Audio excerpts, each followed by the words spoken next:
In this video, I'm going to show you how you can insert Manat currency symbol in a document using your computer keyboard shortcuts. If this video helps, please like and subscribe.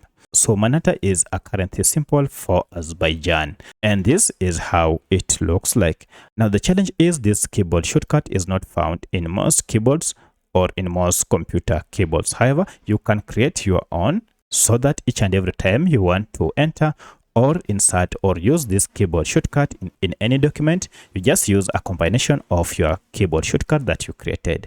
To do this, head to your Word document and then click on Insert. From here, head to this Simple option and then go to More Symbols. Now here, change the font size to Arial and then under Subject, click the drop down and look for currency symbol, and as you can see, our currency symbol is here.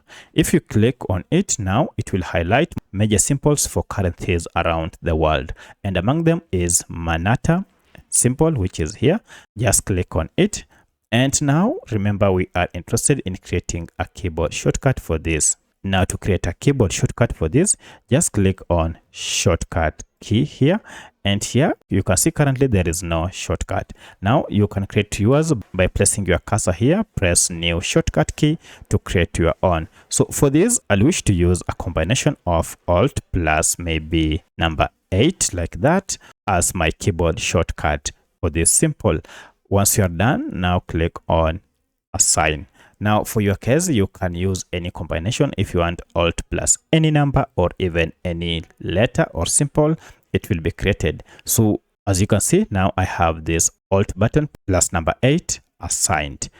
Now if I close everything here and go to any document and just press Alt plus number 8 on the keyboard, it will insert this currency symbol. So that's how you can create or insert Manat currency symbol on any document using your computer keyboard shortcuts. If you have any other question, kindly let me know in the comment section.